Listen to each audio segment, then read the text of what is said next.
अधिक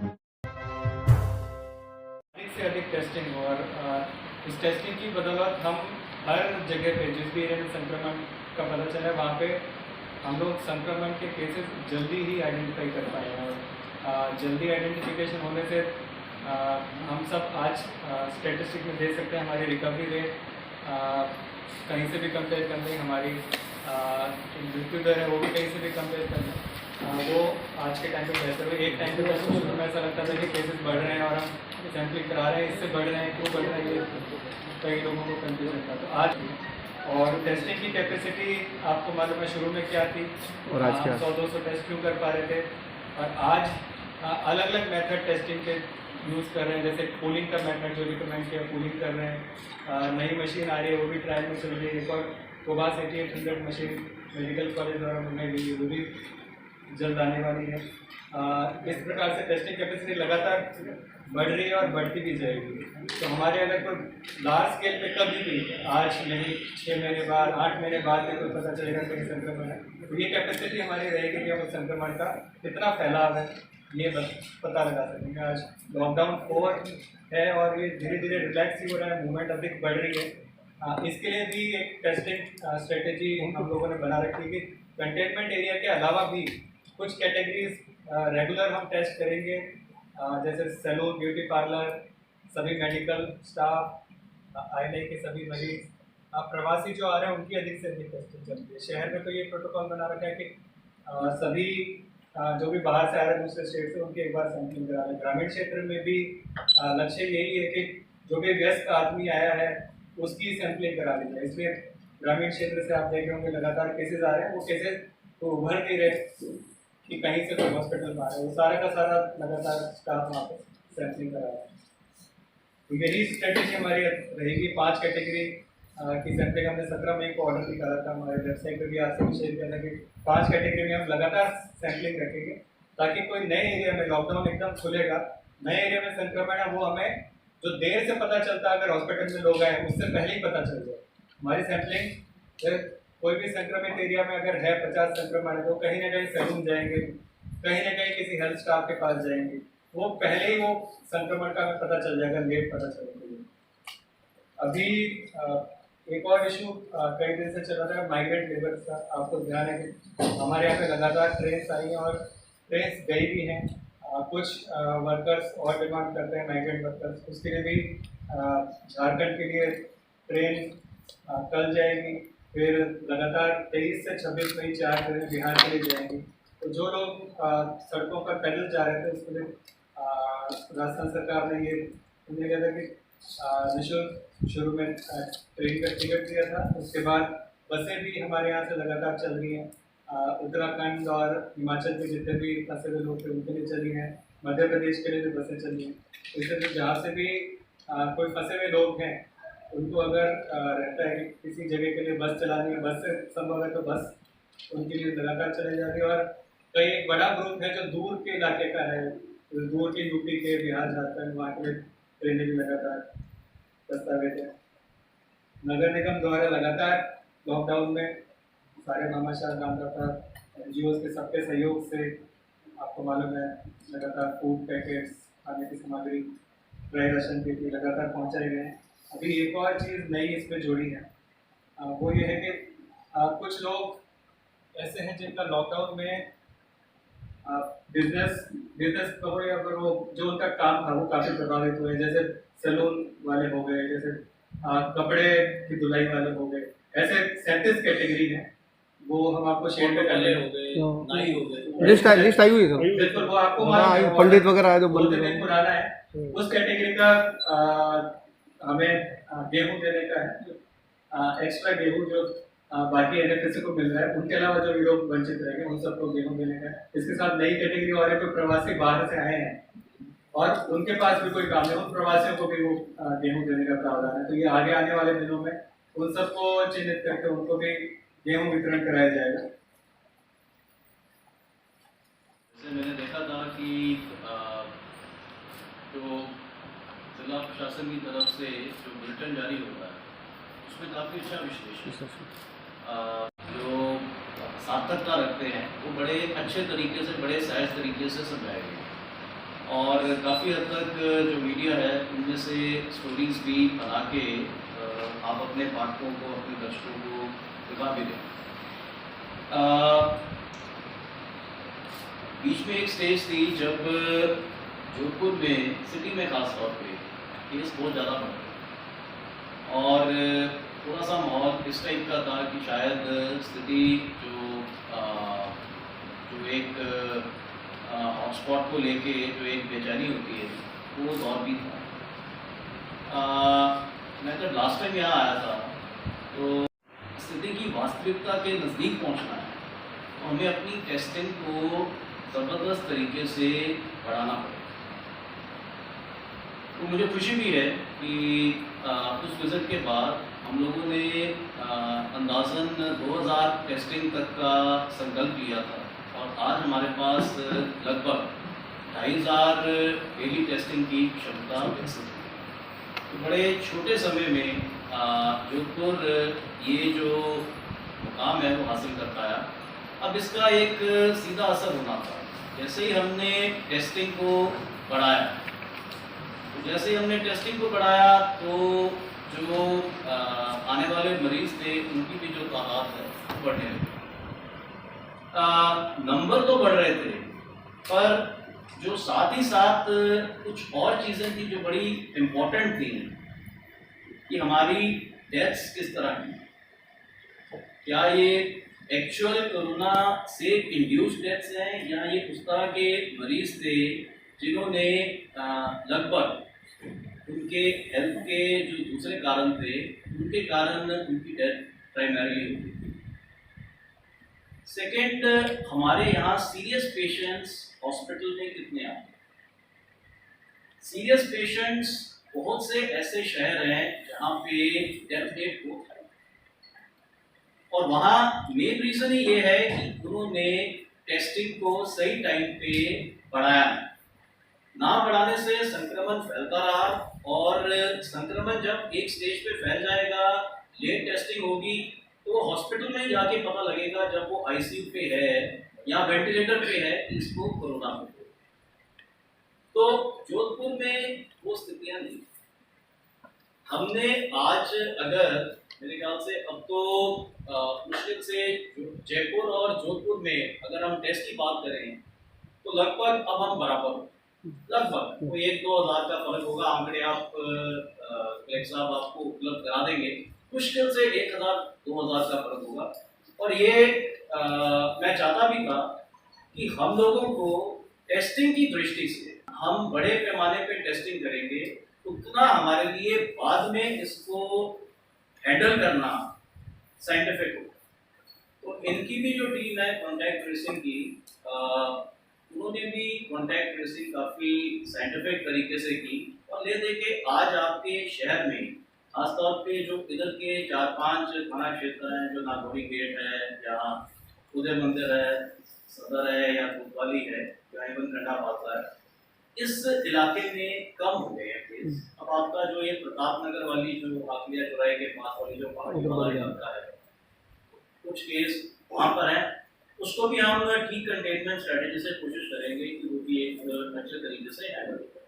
हमारे सामने अब जो चुनौती आएगी, जिसके कारण प्रमुख जो मेरा चिंतन का विषय है, जिसके लिए कल मैंने 3-4 घंटे मंथन भी किया था पूरी टीम के साथ,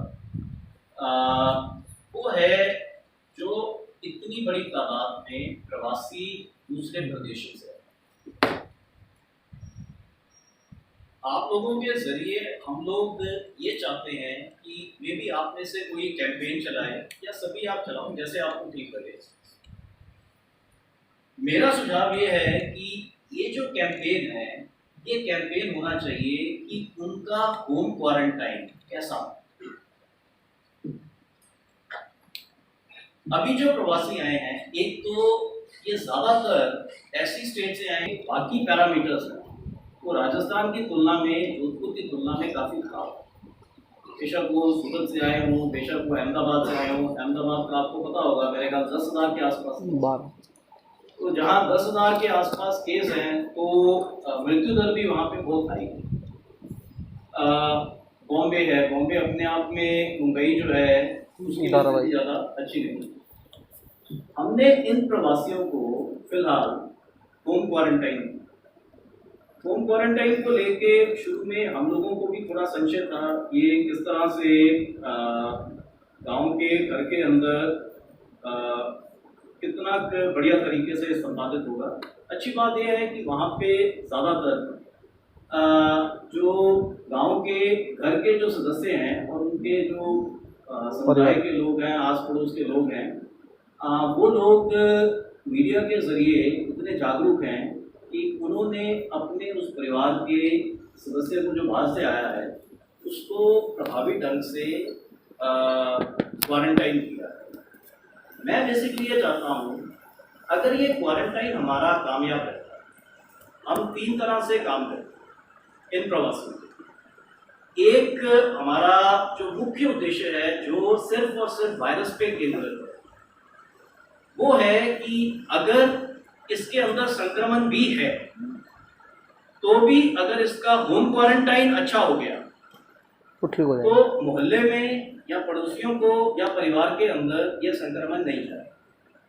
तो पहली जो फोकस होना चाहिए या प्रायोरिटी है वो है कि होम क्वारंटाइन बहुत अच्छा हो।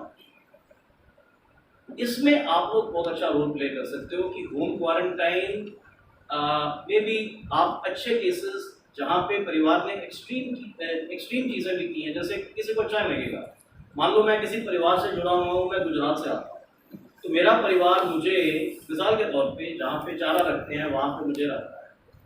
उसके बाद मेरी चाय की जो प्याली है वो अलग कर दी गई है, मेरा खाने का जो थाली है वो अलग कर दी गई है, मुझे खाना देने के लिए जो मैकेनिज्म है वो सोशल डिस्टेंसिंग से, कहीं पे वो जैसे कुएं पे पुली लगी होती है जिससे बाल्टी दी जाती है तो वो थाली उसको वैसे दी जाती है, उसमें वो खाता है, खा के वो वापस देता है, थाली ऊपर जाती है, फिर उसको वो रखते हैं। तो जो जहाँ पे हम आपके सामने कुछ अच्छे इस तरह के जो आदर्श होम क्वारंटाइन के केस हैं आपके सामने रखेंगे और पॉसिबली अगर आप उन पे एक पॉजिटिव कैंपेन रन करते हो तो जहाँ जहाँ ये गांव में उन परिवारों ने इनको क्वारंटाइन में रखा है तो वो उस चीज़ को आगे बढ़ा सकते। सेकेंड चीज़ जो हमारे लिए इम्पोर्टेंट है वो है कि अभी हमने इनमें से लगभग जो प्रवासी आए हैं इनमें से 4000 से कुछ अधिक परिवारों को हमने टेस्ट। हमारा अब ये मकसद है कि जो हम नए टेस्ट करेंगे इनमें से अब हम 60% के आसपास जो नए टेस्ट होंगे वो इन बाहर से आए हुए प्रवासियों पे ही केंद्रित करेंगे और अगले 7 से 8 दिन के अंदर हम इन प्रवासियों में से जिनको हम मानते हैं कि ये भाई अहमदाबाद से आया है, सूरत से आया है, मुंबई से आया है या कुछ इस तरह के हॉटस्पॉट क्षेत्रों से आया है जहां इसके संक्रमित होने की संभावना प्रबल थी, हम इन तमाम परिवारों को अगले सप्ताह तक इनको 100% टेस्ट करना चाहिए। इससे हमें ग्रामीण परिप्रेक्ष्य में भी जैसे हमने शहरों में किया था तो अग्रेसिव टेस्टिंग से हम गांव के अंदर भी जो ये प्रवासियों के जो संक्रमण की जो लेवल है उसका हम सही आकलन कर पाए। तीसरी चीज फिर जो जुड़ी हुई है वो है हमारा इन लोगों ने अपनी आजीविका वहाँ पे छोड़ के यहाँ पे आए काम कर। तो अभी मैं इंडस्ट्री वालों से भी बात कर रहा था, रिको से और जो इंडस्ट्री एसोसिएशन के लोग थे, तो इनमें से कुछ हैं जो इंडस्ट्री से जुड़े हुए थे। अब वो वापस यहाँ पे आए हैं, कब जाएंगे कब नहीं जाएंगे ये समय बताएगा। और दूसरा कुछ इनमें से हैं जो इंडस्ट्री से जुड़े हुए नहीं। अब तात्कालिक जो हम लोगों ने आंकलन कल करवाया है तो हमारे पास इन प्रवासियों में से लगभग 3200 परिवार ऐसे हैं जिनके अभी जॉब कार्ड नहीं बन रहा है ग्रामीण परिप्रेक्ष्य, और जॉब कार्ड बनने से वो नरेगा के काम पे उसके परिवार के सदस्य लग सकते, 2 लग जाएंगे तो 3 लग जाएंगे, कोई इस पर पाबंदी नहीं। जो व्यस्क है काम कर सकता है वो वहाँ पे नरेगा के काम के अंतर्गत रोजगार ले सकता है। हम लोगों की एक पखवाड़ा पहले 15-20 दिन पहले जो हमारी लेबर थी वो 50-60 था।